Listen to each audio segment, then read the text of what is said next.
The Mannin Line with Andy Wint.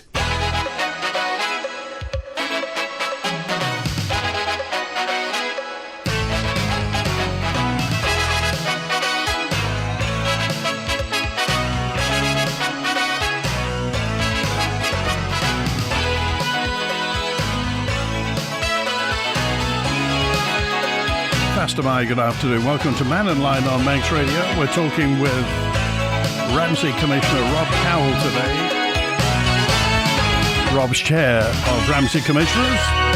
So if you've got anything you'd like to chat about, by all means get in touch. Text, email, call and WhatsApp.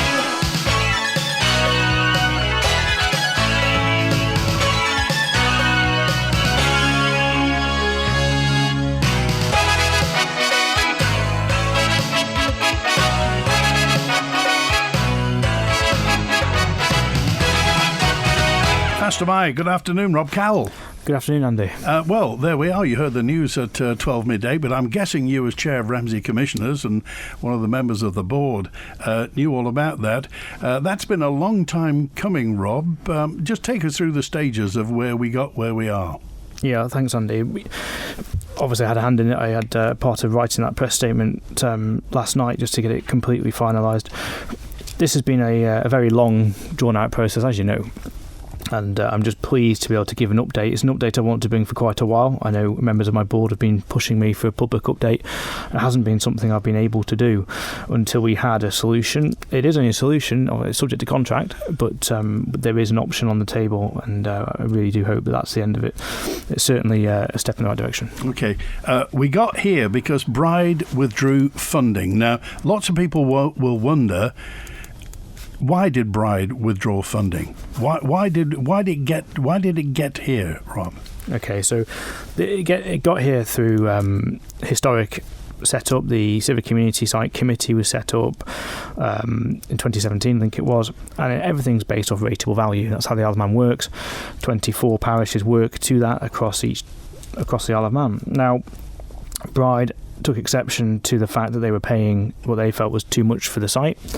They kept looking at it as a per household item, which isn't how rateable value works. So they obviously received money inbound, but they didn't want to pay it out as per the ratio that the rest of the island does, and they rose grievance to exit the site. Unfortunate, but it's their decision. Ultimately, it's legislation that lets us down in that it says that you may provide a civic community site. They obviously decided, well, we may not. We are looking Did you know that was coming? Did you know there was trouble brewing? Yeah, I think it's fair to say Bride haven't been quiet in their dissatisfaction over the ratio splits for quite some time. To actually formally make that statement was a big move for them.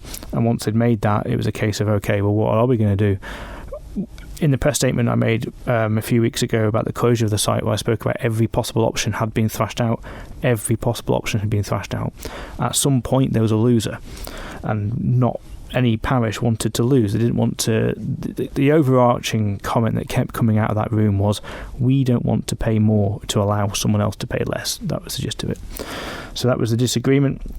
And when you've got so many people going around a table to try and find a solution, you're never going to please everybody. And at that point, it was a case of, we have a lease agreement. It is a lease. We can serve notice on it. So we did. The committee decided to serve notice on the site to the DOI as a 12-month notice period. We met with the DOI a few times over that 12-month period. We had a lot of meetings over that 12-month period, and not a lot happened, being brutal. And in the end, it was a case of, right, we're now at a point where we've got to give staff notice of redundancy. Again, something we didn't want to have to do. And the DOI at that point decided they are serious. It is coming back to us and we'll have to deal with it. So at that point they engaged, and that's fine. That's contract negotiation. You know, they're not going to get involved until they have to. But I'm glad they have, and it's been encouraging working with them over the last few weeks to get to the point where we are in a good position. The site's well run, the staff are good, the finances are good. We made the prudent step that every current member, or all members bar Bride, submitted that they would pay for the next financial year, so they'd already planned ahead and budgeted for that. So all we had to do was confirm that we were willing to pay that to the DOI, which we are, and then that means we can proceed. Okay, so we're talking about you're a member of the Northern Civic Amenity Site Joint Committee. Now, does that comprise of each each council, each parish, and what have you. Yeah, that's right. So every commission have a representative that sit on that committee. Yeah. How many are there? There's 7 or 6. Okay. So, as it stands at the moment, are Bride in or out? So Bride served notice to leave. We have taken the view, I've taken the view, that they still remain because the agreement is still historic. So yeah, I hope that they are still part of it. They say they're not, but we'll see. Are they paying? They served notice on the site at the end of September for the financial year to March, and the funding gap would lead you to believe they're not. So what does that mean for Bride residents? Can Bride residents use the facility? Again, that was a step that we spoke about as a committee. You know, if they're not paying, how can they use it? But ultimately, there's nothing to stop anyone using a civic community site. You can't do that. So the site is open and everyone's using it. Now, there was a fear that this would lead to fly tipping in the northern parishes. Have you seen any evidence of that, or is there much fly tipping in the north? There isn't much fly tipping at all, and 99.9% people were very good citizens and wouldn't dream of doing it. We haven't seen a spike. It was a threat, it was a risk, and I think if the site had shut formally, then you would see a significant increase, but we haven't seen it. I mean, how close was it to closing? Now till the 31st of March, 2 weeks away. Right. What were the negotiations like with the DOI? Very good. There's some pretty firm conversations around this is our stall. You need to believe that this is happening. And as soon as the DOI got involved, it was resolved pretty quickly, and I must thank them for that. They were good for that. I wanted it sooner. I wanted it a lot earlier, but it is how it is. Well, this is just one of the things that perhaps people don't understand is the function of local government, and the fact that this has taken so much time and effort and conversations and meetings. It's just one of many things. This has never been a case before. Nothing like this has ever happened before, is it, Rob? Not that I know of, no. Okay. Now, the Local Government Amendment Bill 2023. I understand the local authorities have met and have chatted about this. What can you tell us? So I don't know much about the meeting that happened recently where the different authority clerks got together to talk about the amendment. Obviously, it's come through this situation, I believe, so we're trying to amend the bill that local authorities must provide services to A, B and C. Yeah. That's the drive. This bill was due in September 21. If it had come out when it was meant to have come out, we wouldn't have the situation we've got. We are desperate for some reform around local authorities, and my hope is that bill will deliver something in that line. What sort of reform would you like to see? I mean, obviously, it's my personal opinion, and that's a difficult one because it's not a view taken by RTC or by a board. But I really think that the Isle of Man's far too complicated for a very small place, and it has to be stripped down. Local authority reform must happen, as far as I'm concerned. I mean, in terms of reform, I'd like to strip them all out, frankly. 4+1. I mean, 5 is probably too many if I had my own way, but 4+1 seems to be the model. So north, south, east, west and Douglas. Yeah, that seems to be the model that's accepted. You'd all keep your independence, you would all keep an identity, you'd all keep your local parish commission to run your bonfire night or your parish notices effectively, but actual administration and service provider and delivery would be delivered by the 4+1. As you say, that's not universally popular, particularly amongst local politicians. So what will be in it for the citizen, the ratepayer? So as soon as you start to make significant savings in efficiency, you should see significant savings in cost. It's as simple as that. It's too complicated and it's too expensive, and I believe that savings can be made. And are you talking to national politicians about that? Because obviously this is something that I know Mr. Hooper's been quite involved in. Yeah, I've spoken to the national politicians about it. There's a few of them who are very much in favour. You've got to get a point where you've got a consensus and a majority, and are you ever going to get there? I would hope that come 26 there can be some form of parallel thinking in the House. It's not 24 individuals. You've got to have a view and a goal. and hopefully reform will be part of it. I think people are desperate for change. Okay, so I mean, do you know any other local politicians around the Isle of Man that are of a similar view? No, because as soon as you get out into the countryside or outside of that 4+1, you're met with the resistance of change. They don't want that change. You leave us alone, we're fine. And I totally accept that.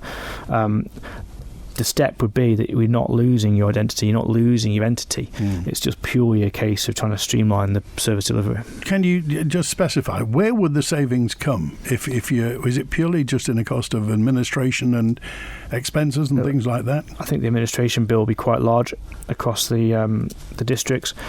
For example, Ramsey Commissioners, we carry 2 £300,000 bin wagons. Sometimes we carry 3. So we have £1 million worth of kit. It's not used every day. There's another Northern Refuge delivery service as well, who look after the north. But all those services could be provided by Ramsey, I'm pretty sure of it. So you say this is not Commission, RTC policy as well. I mean, any moves within RTC? What's the feeling within the Commissioners? We have the local authority elections coming in April, and I think it's really important that RTC delivers a mandate where it has a goal. So when I joined 4 years ago, I was like, can we have a goal for the end of our term? And it was very much a month-on-month basis of delivery. It was never a holistic view. We have a mandate to make Ramsey a better place, but ultimately that's a very vague thing. You need something more specific. I would hope that we could look at something like local authority reform, but again, you need the mandate. So I agree, that's a very broad ambition to make Ramsey better. In particular, I mean, obviously, as you say, you went in 4 years ago. Why did Rob Cowell want to become a commissioner? Great question. I joined because I wanted an education in local authority. I stood for the House of Keys. Once I had a political ambition. I stood for the Commission unopposed. We walk in. I stood for the House of Keys, which is a process I really enjoyed. I thought it was excellent. And then 4 years in the town hall has given me a really good grasp and understanding of politics in the Isle of Man, and that was what I stood for. I understand as well, wasn't it recently RTC had a drop-in sessions for people who wanted to become commissioners because, as you say, you walked straight in, you were unopposed. Is that healthy for democracy, or would you rather see a battle? Oh, of course you want to see a battle. You want to have the best selection of people. I think the biggest problem in Ramsey is there's 12 seats. It's just too many. You need supply and demand. Less seats. So how many commissioners do you think there should be in Ramsey? So we need 12 currently. My personal view would be probably 7. But again, that's something that will happen hopefully in the future. Nothing I can say that will make that happen right now. But I would hope that there's movements in mindset that might be possible. Obviously, reform of local government is, again, it's something that most people won't strike them straight away because it doesn't affect their daily life. So just run us through. What are Ramsey Town Commissioners responsible for in the town? Where are your responsibilities? So I always think from a constituency point of view, as long as their bins are empty, the streetlights come on and the tide comes in and out, that's it. They're happy. They're not overly difficult on their expectation. Ramsey Town Commissioners look after the social housing in the town, they look after rent collection, they look after the finances, they look after the bin collection, they look after the registry. There's a lot of services provided within the town hall when you start to dig, and we are there ultimately to service the town, but we service the north as well, and we're there to service the constituent. In terms of housing, have you any idea what your rent arrears are? I do, but I'm not sure if that's public knowledge or not. I don't know. Okay, well, if it's not, but so it's always interesting to know because obviously Douglas announced their rent arrears, quite substantial rent arrears a while ago, and it's something again that people wonder how this comes about.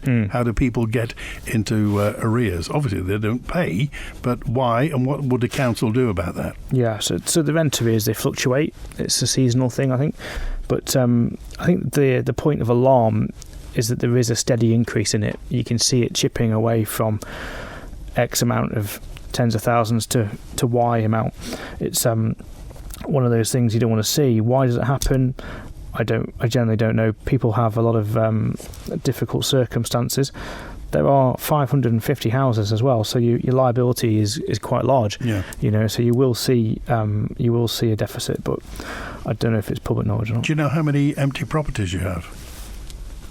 I'd hope 0. I think they're all pretty much full, apart from anything in scheduled maintenance. Okay. Again, and in terms of maintenance, are you up to speed with maintaining properties and getting empty properties back into circulation again? Yeah, we're very proud of the fact we do a lot of maintenance. We are a good provider of housing stock, and we try and provide the best quality we can.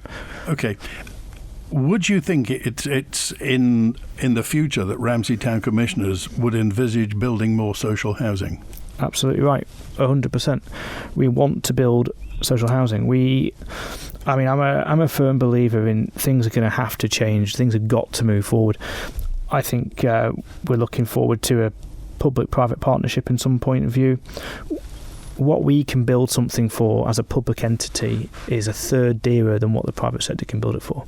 So that's a scary amount when you're looking at spending millions and millions of pounds. Could you explain why? We have to jump through barriers and hoops that I believe the private sector haven't got to do. So there's a lot of consultation, a lot of suits, we call them, that suck out fees that we don't have to suck up in the private sector. Any timetable on that? When would you like Ramsey Town Commissioners to start building new social housing? Ramsey Town Commissioners have got a site on Albert Road, the old Albert Road school site, which has just been cleared, and but details of all sorts of drawings are done, and it's a funding issue, and we're waiting for money to proceed. The DOI say it's a Treasury issue, Treasury will say it's a DOI issue, and you'll just play cat and mouse between the two. There's other projects in the town to look at as well. Why can't we buy something turnkey? Why can't we utilise empty units? There's got to be more solutions than just building new stuff. But there is a big project, well, I'll say it's big, 32 units for new build. There is a 20-unit turnkey development that we're looking at it, but there's certain options about, but it's how we facilitate. Okay, messages in just saying here to Rob's reform thoughts. So you got a few fans with this. Do the commissioners clean the beach? Yes, they do. Okay. Now, what's the situation with why was Ramsey Beach cleaned the day before the opening of the changing rooms? But in front of Ramsey Lifeboat Station and the rest of the year, it's not cleaned up. Do you understand? What's cleaned where on the beach? You don't do everything, do you? From the dog mills down to the pier? Yeah, all 10 miles of it, no. All we do is from the lifeboat slipway, if you're very local, lifeboat slipway, to the south pier. It's, 200 metres of beach, something like that. But again, it's about looking after your environment. Everyone looks after it, maintains it, pick a bit up here and there. It does itself, cleans, but we do try to maintain it. You mentioned the Albert Road site. I think it's a little over a year that you were last here. We talked about brownfield sites in Ramsey. Has anything happened? Anybody built on a brownfield site? Has anyone built on a brownfield site? I don't think so. St Olave's House, the main building on the corner of Bang Road and Derby Road, that is a brownfield site. It's identified as a USS urban site, and they are demolishing that house at the moment and building 4 units on it, so that is progress. And the quayside? The quayside, yeah, painful. So obviously the DOI launched a plan for the quayside 4 years ago, and the Board of Commission rejected that proposal on the basis of it lost a huge amount of car parking. It was very cosmetic more than practical. Ultimately, we're there to represent the constituent of Ramsey, and the feedback was, we don't want that design in Ramsey. So that was, our job was to deliver that message. Well, there's a lot of herringbone parking along. I mean, how many? There must be 30, 40 spaces along there. There's a lot of cars get in there. Yeah, on the quayside, there'll be 100 spaces on the quayside. 100. Well, I thought so. And they wanted to take away how many? Probably 60% of it. And there was talk about it spilling onto Parliament Street or nobody coming into Ramsey because of that. Ramsey's USP is free parking, access to the town. The street and the quay run parallel. There's lanes in between the two. It's dead easy to shop and spend your money, and that's what we need to keep. Okay, so where are we at then with that? A DOI coming back with another scheme? Have the commissioners put forward a counter proposal? Yeah, so we engaged a panel of people who every stakeholder was there, from a representative for the fishing fleet, the lifeboat, the Chamber of Commerce, the Commission. There's a lot of different people involved, about 12 people, and we built a scheme with the DOI that satisfied every stakeholder in the town. And that was a design that was great. It was approved. They've drawn it up. They've gone to Treasury for funding, and we're waiting for the money. Again, it's a Treasury issue. I know everything's a money issue. Everything starts and stops with money. But Ramsey hasn't had any significant public investment for, I want to say, 14 years, 13 years. We are overdue a good spend in Ramsey. Okay, a message in. This is from 488 then. The new bus, is there going to be a new bus station? The bus station, I generally don't know. I don't think it's anything on the radar at the moment. It's definitely not in the imminent radar. Okay, and the bus station is obviously DOI's. That's on that's their site, presumably. That's their site. Yeah, they own that site. He'll probably be on the phone in a minute shouting at me, but Mr. Young, he was all keen for a land swap for the bus stop to swap with the Albert Road site, so everything was TT side, right? Which makes sense. But there's no proposals on the table. Okay, you want to get in touch with Rob, by the way? Lots of messages to get to in just a few moments' time. A lady called Marie just saying, "Why does Rob say everything's always about money? Why do you say everything's always about money, Rob?" Because it is, I think if you want to spend millions and millions of pounds in a town, it's all about money. Okay.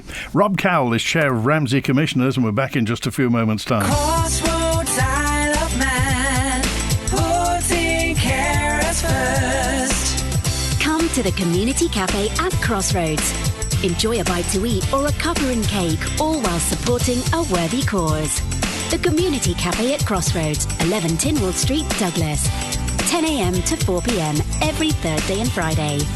Crossroads, Isle of Man, putting carers first. Office World, have we got it? Office World, yes we have. Office World. For all things stationery, from pens, pencils, paper and ink cartridges to desking and seating, Office World has it. Call 666 366. Come down to Spring Valley Industrial Estate, Braddon, to find out more of what's in store. Office World, have we got it? Office World, yes we have. Office World. I am one call centre, the place to go. Great choice and prices so low. I am one car centre on Domain Road. Cars of every kind at prices that are hard to find. Visit on Facebook to see the range or call 611 040. Great service, choice and prices low. I am one car centre, the place to go. It's a tough time for businesses. Not sure what to do to turn things around? Let Nicola Bowker & Co. guide you through. We've helped hundreds of businesses to success. Accountants and tax advisors to businesses on the Isle of Man. Join Kiri Kermode and myself, Simon Clark, this evening here on Manx Radio at 5:30 for Countryside. At the weekend, I popped along to Bollaneven Compost, organised by the Farming and Wildlife Advisory Group. And I went along to speak to Richard Crowe at Bishop's Court Farm in Kirkmichael to find out whether he'd started his lambing season yet, and also how he'd got on in the recent sheepdog trials and how they get to train the sheepdogs. That's all in Countryside tonight here on Manx Radio at 5:30. And don't forget, you can download and subscribe to the podcast for free at manxradio.com. The Mannin Line with Andy Wint. And Rob Cowell is here from Ramsey Town Commissioners, chair of Ramsey Town Commissioners.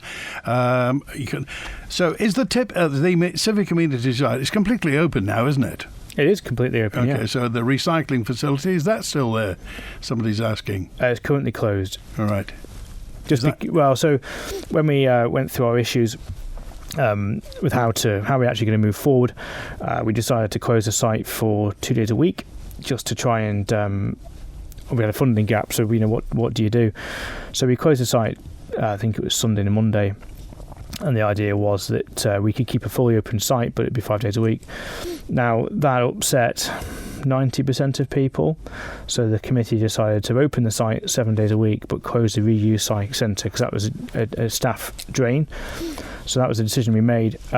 We then satisfied 90% of the people and upset 10%. So there's always going to be someone who's upset with it. It was just a case of delivering something for the majority. Okay, if you just joined us, by the way, the news is that the Civic Amenity Site situation has been resolved. Ramsey Town Commissioners, you're going to be running it from when? 1st of April. 1st of April. So has that been signed yet? It hasn't been signed. So this proposal, this deal that's been thrashed out is still subject to contract. The contract will have to be signed. Before I sign that, it will go to our board. We have a board meeting on Wednesday. I'm hoping to have the contract out of the AG by then. And then we'll be able to say this is it in black and white, and we can sign up. Okay, Nick. Hello, Nick. You're live with Rob Cowell. Hi, let me just turn this down, this machine. Hi, can you hear me okay now? Hi, Nick. I've got you. Yeah, you're quite loud, but it's okay. Oh, okay. Hi, Rob. I have an issue. My partner and I live in Ramsey, and we've been renting in the same place for about 9 years. And just a couple of weeks ago, our landlady informed us that she wants to sell. So we have had it pretty good, but we were. She told us that we could live there, or she told my partner before I moved in that she could live there indefinitely until she retires. But that's changed.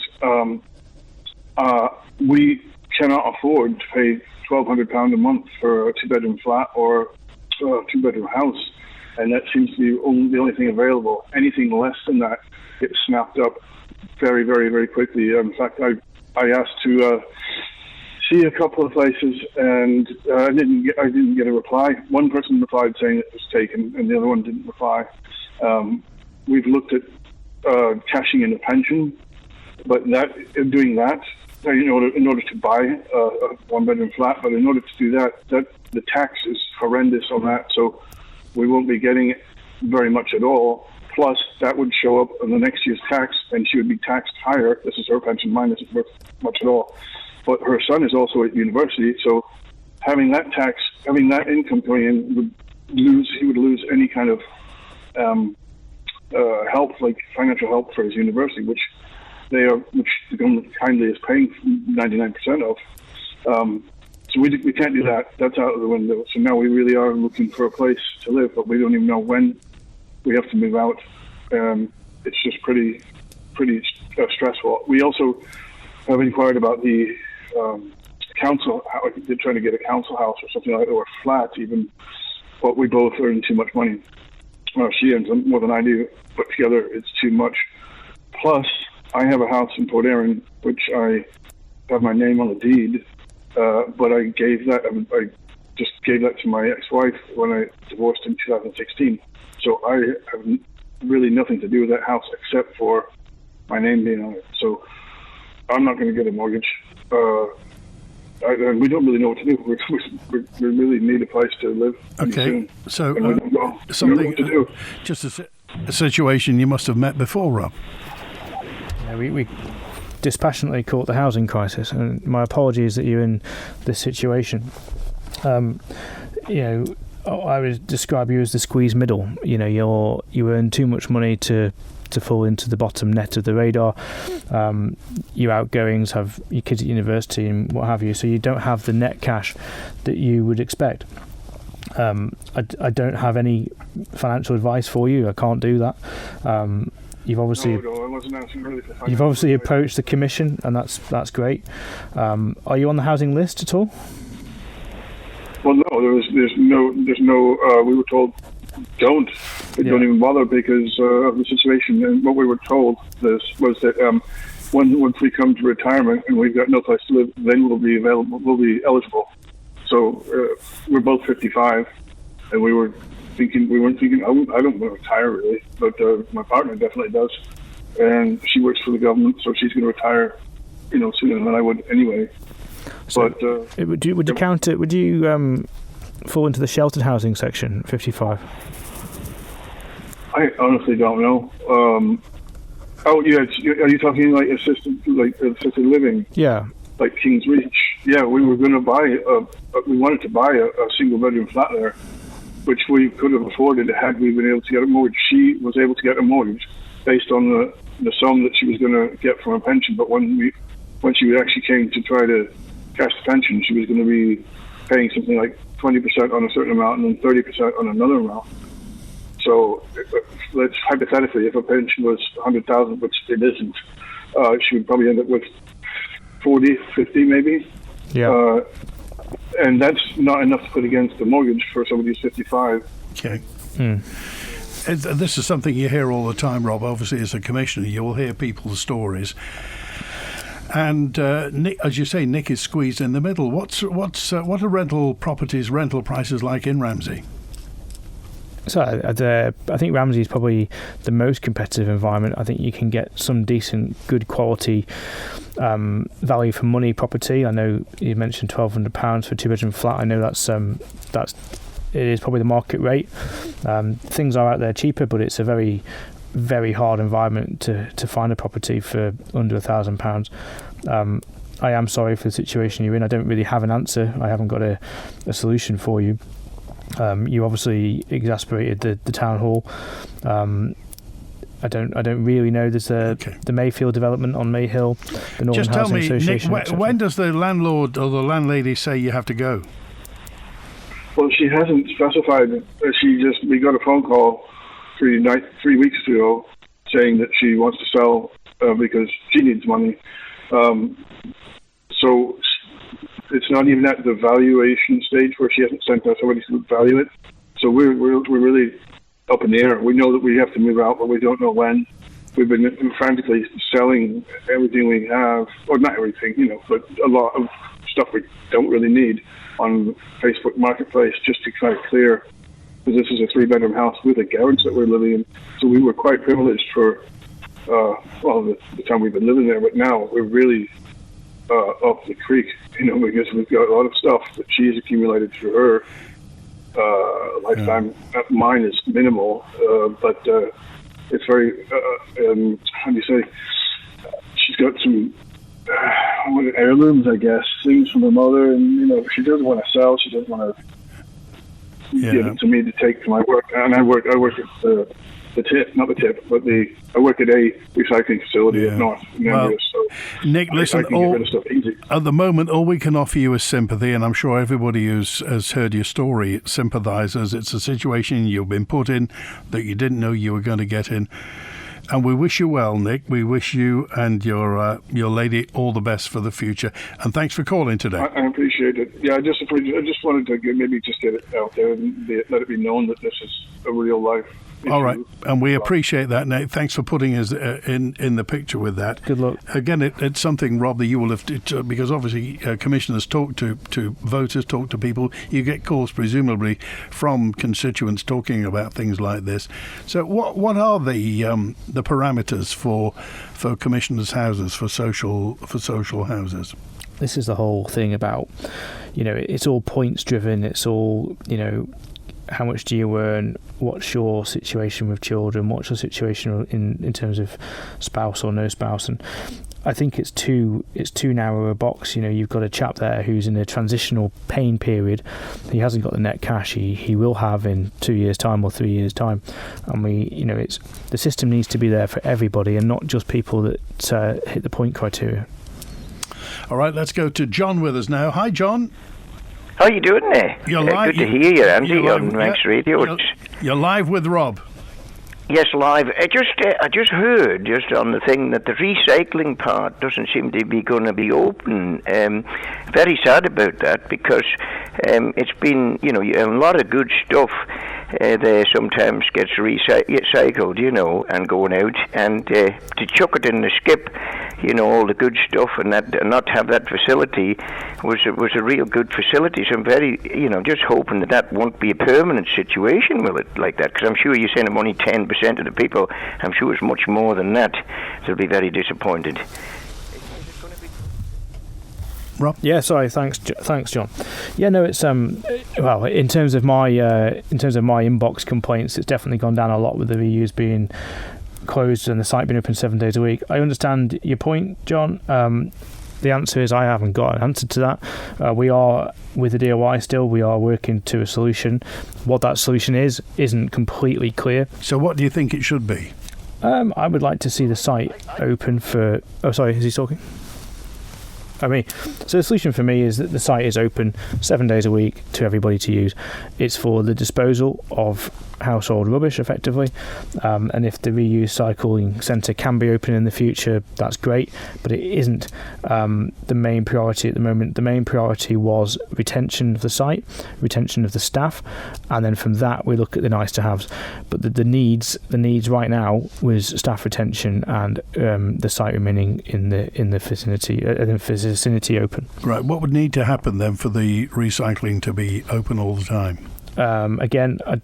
So it's a staffing issue, I'd imagine. I don't know the answer. I know that we are looking at the overall operations of the site. What that looks like in the future, I cannot tell you because I don't know. The vision will be that we'll move forward, and with progress, hopefully we'll see something, but I can't commit to it. All right. Last word, John. It's a shame because there's a lot of people who benefit from that recycling open. People kitted their whole houses out. It's the Harrods up the north. And I've worked for Harrods myself in London, but this is the Harrods up the north here, the Isle of Man. Please keep Harrods going. Okay. Don't just despise the poor people of the Isle of Man here that just have some needs and just getting stuff. We're not all got on big salaries like some of the people are.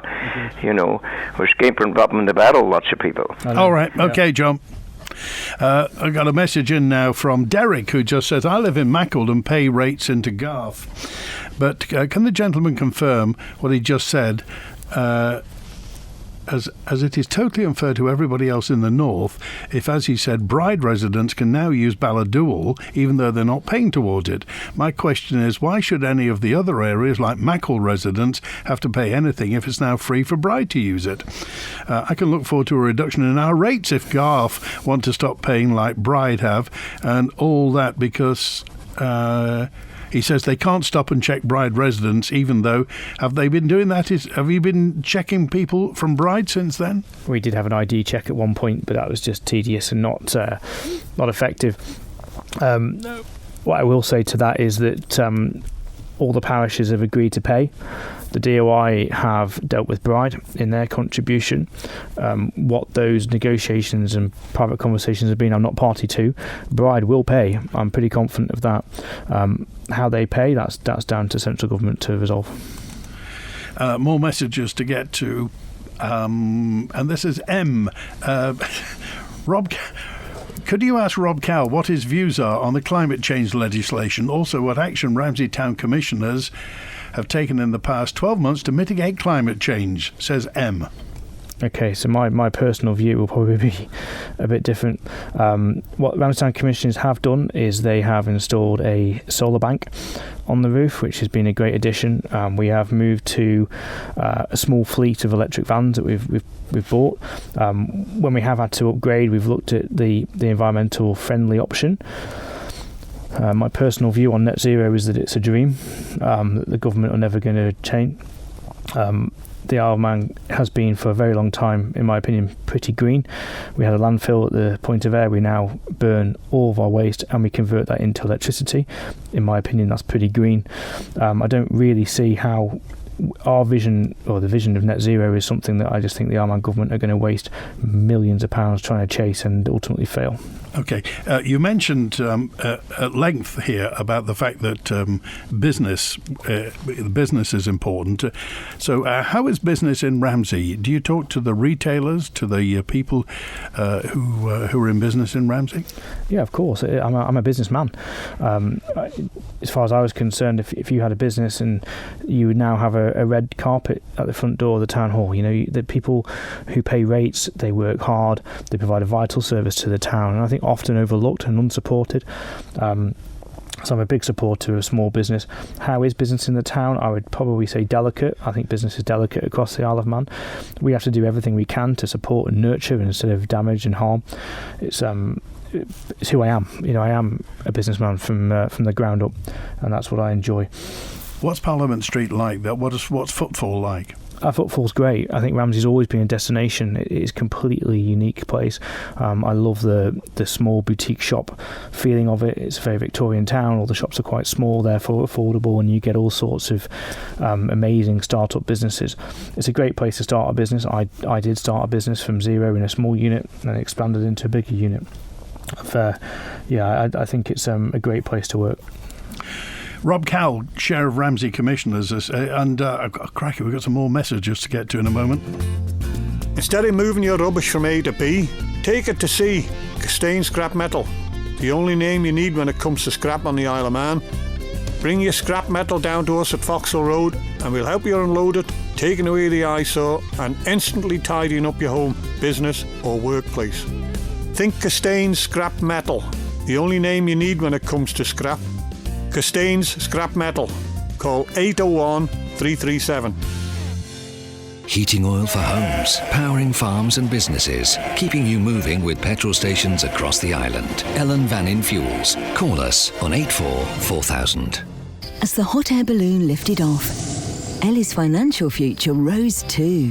Secure, steady and full of possibility. All thanks to Skipton International Guernsey and their fixed 4.4% AER saving rate until March 31st, 2026 on deposits of £100,000 or more. Let your money soar with confidence. Join Ellie and secure your rate today at Skipton. For details on Skipton savings products, call 01481 730 730 or visit skiptoninternational.com. No withdrawals allowed until maturity. Interest paid annually and upon maturity. Skipton International is licensed to take deposits by the GFSC and is a participant in the Guernsey Banking Deposit Compensation Scheme. See dcs.gg.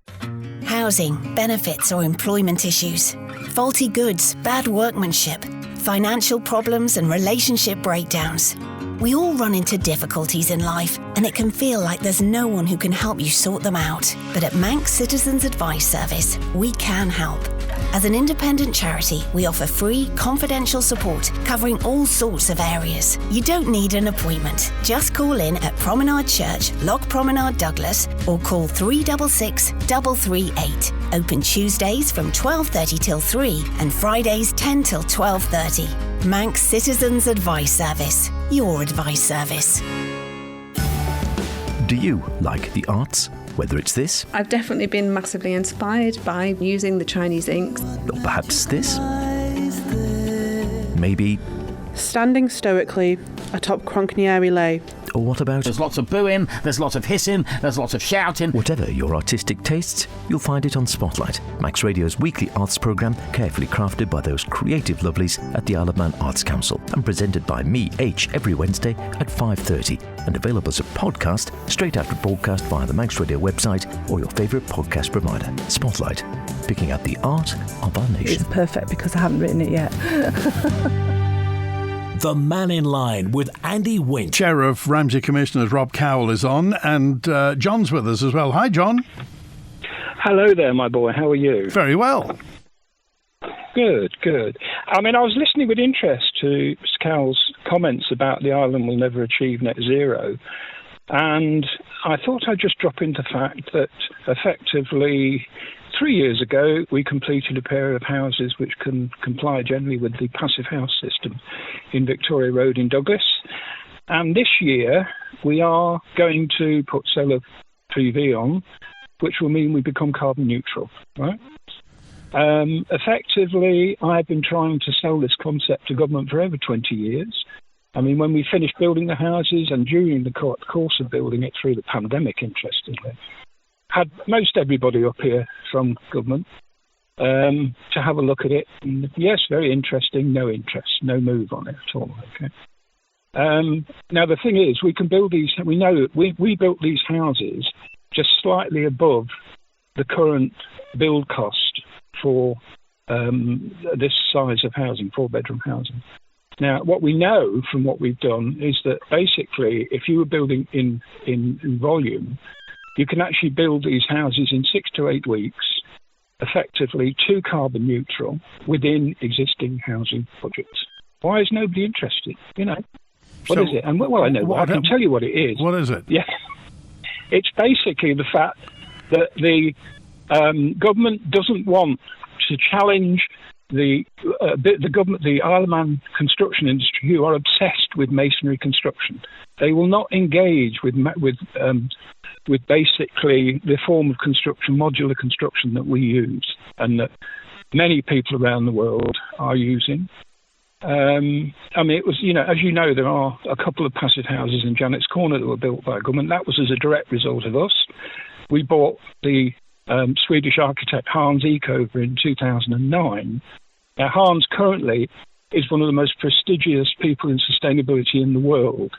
I mean, in Sweden, they're building up to 12-story apartment blocks, which are going up at two floors a week, right? And the cost is a fraction of what similar buildings in masonry would cost, or would or will cost in the Isle of Man. And they're not only carbon neutral, they're carbon neutral plus, because the Swedish grid is very flexible and encourages self-generation, which of course in the Isle of Man we don't do, because you pay 30p for it, and you only get 9p odd back from any self-generation that you don't use yourself. Okay, all right. All right, we appreciate that, John. That's just, what do you think? Is that something that Ramsey Commissioners will be interested in? Anything that's modular, anything that reduces the cost of construction, because as I said to you before, the cost of unit construction for us is astronomical. I'm all for that. Okay, thanks for that. Good to hear from you. Question for Rob on 264. What's happening to the land at the bottom of the Vollen? Picnic benches have been put there. Is anything else going to go there? So I'm in the depth of my memory now. So the part of the Grand Island application for the housing there, the developer, I think, don't quote me, that's been handed to the Commission. Now that is a recreation area, so there's picnic benches there. That's the end of it. There's nothing else to go there from my understanding. Patrick, hi, you're live with Rob Cowell. Patrick. Hi, Patrick. The marina, I've gone very quiet. Are they going to build a marina or not? Any further ahead on that? So in terms of the South Beach development? Well, it's a major project that will generate loads of business for Ramsey. It'll generate business for the Isle of Man. Yeah. It seems a bit silly blocking it, doesn't it? I haven't blocked anything. The marina development is still, I believe, in its bubbling away stage. It was a general election issue 4 years ago. I've no doubt it will be another general election issue. But at that point in time, at the general election, the comment I made was that at that point in time, it was a white elephant. There wasn't anything to talk about. There wasn't a formal planning application submitted. And I think until there's actual development in the process, we are very much at a crossroads with it. What do you think, Patrick? Well, I think the government should actually encourage it and even put money into it. The government? It's worked. Yeah, it's worked in Ireland. There's a place in Ireland where the marina is actually flooding the people in. It's making a fortune. Okay, all right. So, marinas in Ramsey have been a vexed question as long as I've been doing Mannin Line. I remember the Dean and Dybel one back in 2000, I think it was. Will there ever be a marina on South Beach, Rob Cowell, do you think? I am a passionate sailor. I've sailed all over the world competitively. I know about these island developments in Dunleary, for example, 400 boats. They are an economic centre for developing a town. Can I see it happening on the South Beach in Ramsey? Well, my personal opinion is that I don't think you can build on the beach. I think the rest of Ramsey will be up in arms. There are supporters for it. The group, the Ellen Vannin Maritime Centre, they call themselves now, are still plugging away. I am open to any conversations about development, about trying to economic growth, etc. If that project has legs and if it is going to move forward, we need to see them pretty soon. I don't want this to be a general election issue in 2026. We have got bigger fish to fry. Okay, thanks for that, Patrick. Another question is, here's one for you, 228. Rob Cowell sounds like a sensible man who has the courage of his convictions. I wholeheartedly agree with his thoughts on green initiatives, and I wish the government would listen to the people and stop, this is 228's opinion, green madness. Which leads me to ask you, Rob Cowell, what do you think of the government at the moment? What do you think about the direction the Isle of Man is going in? Well, it's a family-friendly show, so I'll be polite about it. I think the Isle of Man government is probably the worst government that I can remember. I've heard people who are a lot older than me say it's the worst government they can ever remember. I feel like the road we're going down is dangerous. It's a catastrophe. we have to have a mandate delivered by the people that says this is what we want our government to do. So many things that they do are mandated, never had any desire for certain projects, and I just think that they need to focus on the actual issues that matter to people and frankly stop wasting a lot of money. Okay. We appreciate it, Rob Cowell. Thanks for being with us today. And you can find out more from Ramsey Town Commissioners. I'm just trying to find out your website address, which is ramsey.gov.im. Oh, and welcome to a brand new clerk as well, town clerk. Who is it? Derek Flint. He's doing a great job. Former police officer, Mr. Flint. Yep. Thanks for being with us today. Good to hear from you. We just heard Rob Cowell from Ramsey Town Commissioners. Next Monday, David Ashford is on, Cabinet Office Minister and former Douglas councillor. In the meantime, thanks to Chris on the phone. If you want to get in touch or follow up, the answer phone 682-631 or email manninline@manxradio.com. That's it. It's a gorgeous day. If you're sailing, have a good time and enjoy the rest of your Tuesday. WINT